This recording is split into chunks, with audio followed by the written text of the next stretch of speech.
D'après Suhaib, le prophète sallallahu alayhi wa sallam a dit, lorsque les gens du paradis vont rentrer au paradis, Allah va dire, voulez-vous que je vous rajoute quelque chose? Imagine-toi, les gens du paradis, ils sont au paradis. Et Allah il leur dit, voulez-vous que je vous rajoute quelque chose? Ils diront, n'as-tu pas blanchi nos visages? Ne nous as-tu pas fait rentrer dans le paradis et tu nous as sauvés du feu?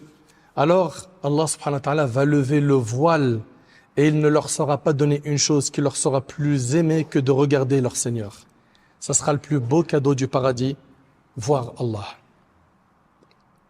Puis le prophète sallam récita le verset, pour ceux qui ont agi en bienfaisance, il y aura une belle récompense et un rajout, et c'est rapporté par l'imam Muslim. Allah subhanahu wa ta'ala va rassembler tout le monde le jour du jugement. Celui qui adorait une chose va la suivre.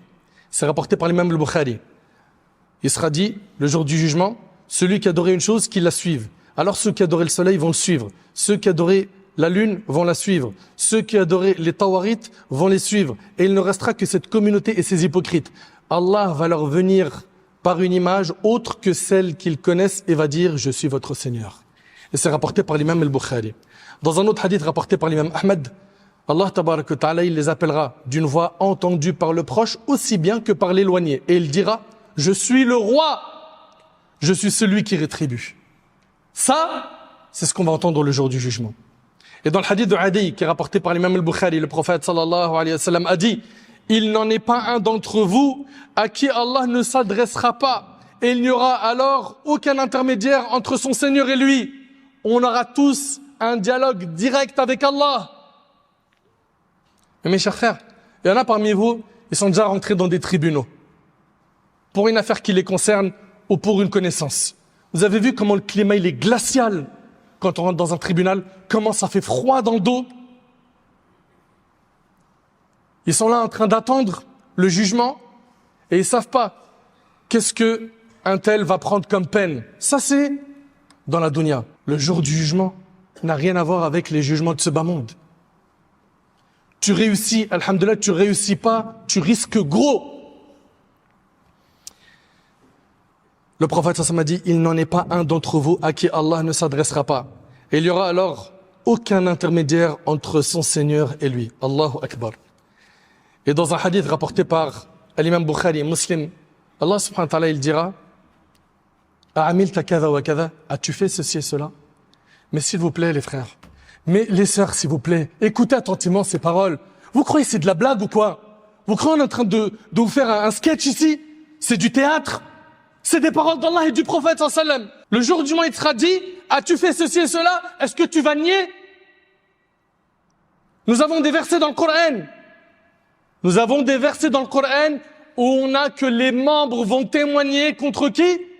Contre la personne elle-même. Les mains qui commencent à témoigner. T'imagines? C'est pour cela qu'il faut qu'on se prépare pour ce jour-là. Il faut qu'on se prépare. Allah tabarak wa ta'ala, il dit, Yawma idhin tu'aradun, la takhfa minkum khafiya. En ce jour, vous comparaîtrez devant Allah, auquel rien de vous ne sera caché. T'as vu toutes les bêtises que t'as faites là, les péchés que t'as fait en cachette? Les parents, ils sont pas là. Allez hop, je sors le smartphone, je fais semblant que je suis en train de dormir, et puis je commence à regarder du haram, j'écoute du haram. T'as vu le nombre de fois où t'étais sur l'ordi, tu faisais croire que t'étais en train de travailler pour l'école, et t'étais en train de finalement faire que des plans sataniques? T'as vu tous les péchés que t'as fait en cachette? Cette fille avec qui t'as forniqué? Cet argent que t'as réussi à escroquer, hein, et que t'as fait des coups en douce? Ben, tout sera dévoilé le jour du jugement. Tout. Allah Ta'ala, il dit, en ce jour, vous comparaîtrez devant Allah, rien de vous ne sera caché. Allah Ta'ala, il dit, وَعُرِضُوا عَلَى رَبِّكَ صَفًّا لَقَدْ جِئْتُمُونَا كَمَا خَلَقْنَاكُمْ أَوَّلَ مَرَّةٍ. Ils seront présentés en rang devant ton Seigneur. Et on leur dira, par Allah, vous voilà venus à nous tels que nous vous avons créé la première fois. C'est-à-dire quoi? Seul, nu, pieds nus, sans bien, sans enfant, comme le dit l'imam al-Qurtubi, rahimahullah. Allah Ta'ala, il dit, يَوْمَ تُبَدَّلُ الْأَرْضُ غَيْرَ الْأَرْضِ وَالسَّمَاوَاتِ وَبَرَزُوا لِلَّهِ الْوَاحِدِ الْقَهَارِ. Le jour où la terre changera d'aspect, ainsi que les cieux et où les hommes comparaîtront devant Allah, l'unique, le dominateur suprême. Allah Ta'ala dit, يَوْمَهُمْ بَارِزُونَ لَا يَخْفَى عَلَى اللَّهِ مِنْهُمْ شَيْءٍ. Le jour où ils comparaîtront à découvert sans que rien d'eux ne soit caché à Allah. Mon frère ainsi que toi, ma sœur, je pense qu'on en a fait assez des péchés. Je pense que nos négligences et nos manquements sont nombreux malheureusement. Il faut qu'on tire le frein à main. Parce que Wallahi al-Azim, l'ange de la mort, il prévient pas avant de venir prendre notre âme. S'il vient prendre notre âme dans notre état actuel, je pense pas qu'un d'entre nous peut venir lever la main et dire « Moi, je suis prêt à rencontrer Allah ». Tous on a peur de ce jour. Mais malheureusement, on se prépare peu. Pourquoi ? Parce qu'on n'en a pas fait un objectif de vivre pour obtenir le diplôme de l'akhira, de l'au-delà.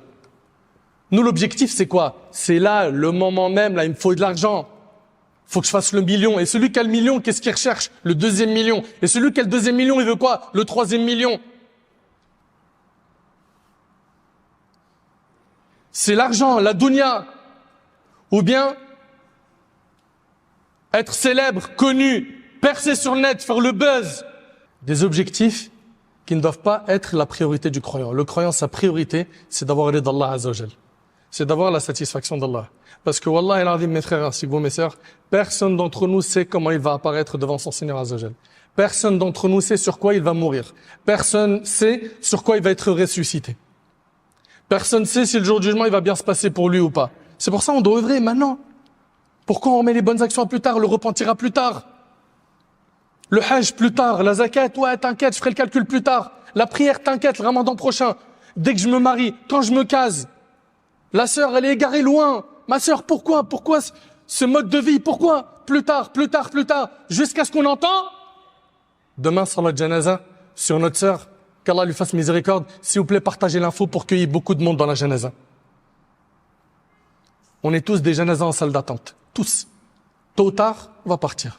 Qu'on se prépare un maximum pour cette rencontre. Ce rendez-vous aura lieu qu'on le veuille ou non. J'implore Allah subhanahu wa ta'ala de faire qu'on soit prêt pour ce jour. J'implore Allah subhanahu wa ta'ala de nous pardonner nos manquements. J'implore Allah subhanahu wa ta'ala de nous accorder une bonne fin.